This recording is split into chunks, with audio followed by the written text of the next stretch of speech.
Kurmadi Sai, State Women Commission Chairperson.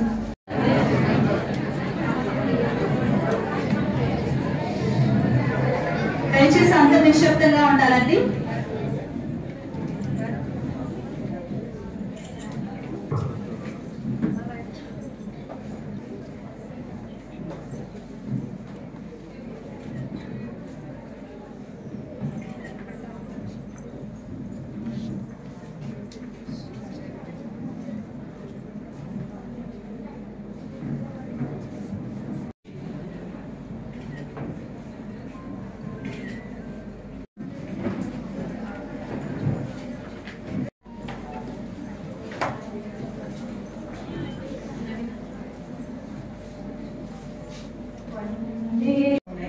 అవన్నీ ఎట్లా face చేయాలి అనేది కూడా ఉంటుంది. ఇబ్బంది వచ్చినా కూడా కాలేజ్ లో టీచర్స్ కి లెక్చరర్స్ కి చెప్పాలి. మెయిన్ ఇనిషియేటివ్ అంటే ప్రీ మ్యారిటల్ కౌన్సిలింగ్.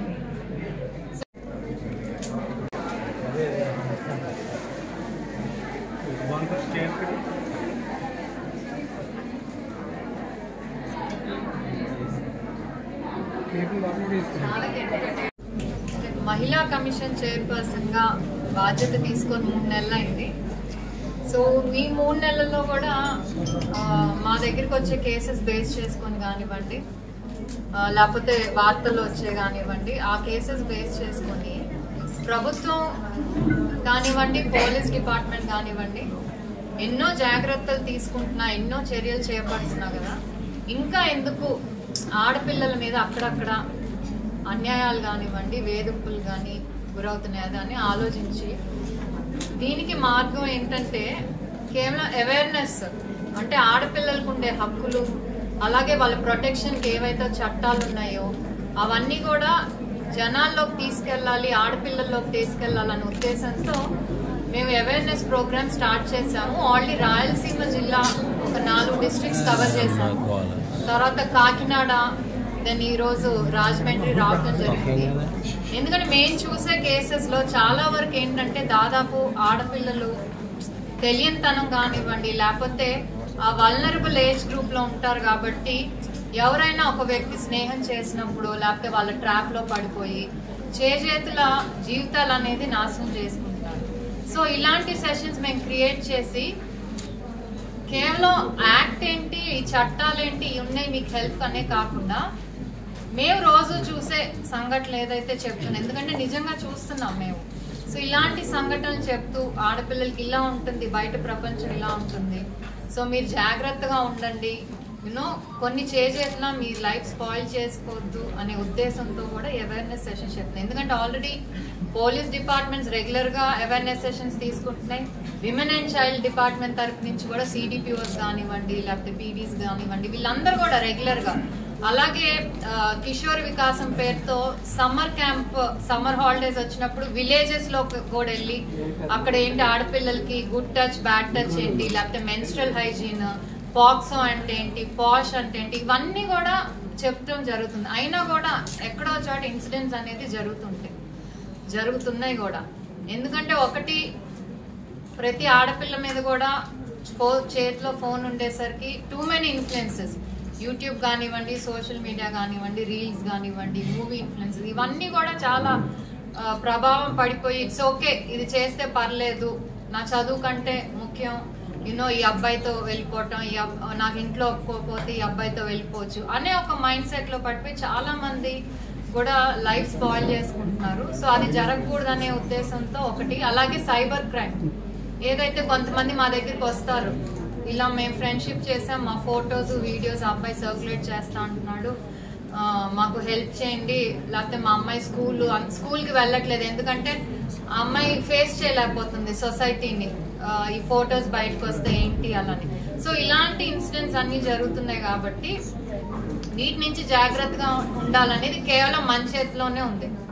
ఏ పోలీస్ కానీ ఏ ప్రభుత్వం కానీ చేయలేదు. కేవలం మన చేతిలో ఫోన్ ఎలా వాడుకోవాలి, ఎంత జాగ్రత్తగా వాడుకోవాలి, ఎంతవరకు మన పర్సనల్ ఇన్ఫర్మేషన్ షేర్ చేయాలనేది మన చేతిలో ఉంది. సో మనం జాగ్రత్తగా ఉంటే మనల్ని ఎవరు కూడా ఏమీ చేయలేరు. అలాగే డొమెస్టిక్ వైలెన్స్ కేసెస్ అనేది చాలా ఎక్కువైపోయింది అన్ఫార్చునేట్లీ. అది చదువుకున్నాడా చదువులేనాడా అని కాదండి. ఈవెన్ చదువుకున్నాడు, ఒక కంపెనీకి సిఎఫ్ఓ అయినా, ఒక సాఫ్ట్వేర్ అయినా, లేకపోతే ఒక గవర్నమెంట్ జాబ్ లో పెద్ద పొజిషన్ లో ఉన్నా కూడా చాలా మంది there abusing there wife.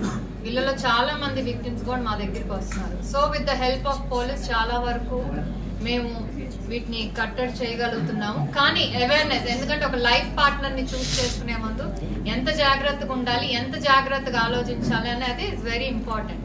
So national commission women ఇలాంటి కేసెస్ చూసి ఒక ఇనిషియేటివ్ తీసుకొస్తే ఎలా ఉంటుంది అనే ఉద్దేశంతో ప్రీ మ్యారిటల్ కౌన్సిలింగ్, అంటే పెళ్లికి ముందే, ఎందుకంటే పెళ్లి అనేది కేవలం ఒక అబ్బాయి అమ్మాయే కాదు, 2 ఫ్యామిలీస్ కలవాలి, 2 మనస్తత్వాలు కలవాలి, 2 కల్చర్స్ కలవాలి, ఇలా విభిన్నంగా ఉంటారు. కాబట్టి వీళ్ళిద్దరిని ఒక చోట కూర్చోపెట్టి అమ్మాయి పెళ్ళాక జాబ్ చేయాలా వద్దా, లేకపోతే అమ్మాయి ఇంత చేస్తుంది, నీకంటే ఎక్కువ చేస్తుంది, ఇస్ ఇట్ ఓకే, నీకు ఆడపిల్ల పుట్టిన ఓకే. ఎందుకంటే మొన్న వైజాగ్ లో జరిగిన ఏదైతే మేము జన్సున్వాయ్ ప్రోగ్రామ్ అని పెట్టాము, అక్కడికి వచ్చిన 2 కేసెస్ లో ఒకటి ఆడపిల్ల పుట్టిందని ఇంట్లో నుంచి గెంటేశారు. అన్ఫార్చునేట్, మనం ఎంత అడ్వాన్స్ అయినా కూడా స్పేస్ లోకి వెళ్తున్నాము, లేకపోతే పెద్ద పెద్ద కంపెనీ సిఇఓస్ గా ఉంటున్నాము, చీఫ్ మినిస్టర్ అవుతున్నాం, ప్రైమ్ మినిస్టర్స్ అవుతున్నాం, అయినా కూడా జెండర్ బయాస్ అనేది ఇంకా జరుగుతూనే ఉంది, విచ్ ఇస్ అ ఫ్యాక్ట్, అది నిజం.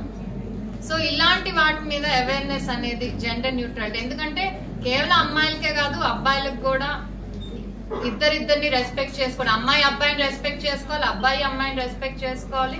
సో ఈ విధంగా జెండర్ డిస్క్రిమినేషన్ అనేది లేకుండా కూడా దాని ఇదిగా కూడా అడుగులు వేస్తున్నాం. సో ఇలా ఎన్నో, ఎందుకంటే శక్తి టీమ్స్ అనేది ఆడపిల్లలు సేఫ్ గా ఉండాలని, లేకపోతే యాప్ యూజ్ చేసుకుంటే వెంటనే వస్తాము, ఇవన్నీ కూడా గవర్నమెంట్ తీసుకొస్తుంది. కానీ చాలా మంది కూడా అన్ని యాప్స్ డౌన్లోడ్ చేసుకుంటాం తప్పితే ఏ యాప్ అయితే మనకు అవసరం అది మాత్రం డౌన్లోడ్ చేసుకోము. ఎందుకంటే ప్రతి ఒక్కరు కూడా నాకు ఇది జరగదులే అనే ఉద్దేశంతో ఉంటాం. కానీ ప్రతి ఒక్కరు కూడా అప్రమత్తంగా ఉండాలి, జాగ్రత్తగా ఉండాలి. సో గవర్నమెంట్ చేస్తుంది, పోలీసులు చేస్తుంది, దాంతోపాటు ఇంట్లో మన తల్లిదండ్రులు కూడా, ప్రతి ఒక్కరు ఇప్పుడు ఓకే జాబ్కి వెళ్తూ ఉంటారు, ఇంట్లో ఏం జరుగుతుందో తెలియదు, లేకపోతే అమ్మ ఈ పనికి వెళ్తే గానీ ఇల్లు గడవదు, అలాంటి పరిస్థితిలో కూతురు ఏ స్థితిలో ఉంది, ఎలా ఉంది. ఎందుకంటే ఇలాంటి వల్నరబుల్ ఫ్యామిలీస్ లో 2 ఇన్సిడెంట్స్ జరిగినాయి. ఒక అమ్మాయి అటు రాయలసీమ వైపు, అమ్మ పొద్దున్నే పనికి వెళ్ళిపోతుంది, ఆ పాపని minor, she's 8th class 9th class, sexual గా అసాల్ట్ చేశారు. దాదాపు ఒక 10-14 మంది చేస్తే అమ్మాయి భయపడి ఇంట్లో చెప్పలా. సో ప్రెగ్నెంట్ అయితేనే అది తెలిసి వచ్చింది. అది ఎప్పటికి 6th 7th మంత్ ఎప్పటికో అమ్మాయికి పొట్ట చూసి అప్పుడు అమ్మ అడిగింది ఏంటి అని, అప్పుడు చెప్పింది ఆ పాప.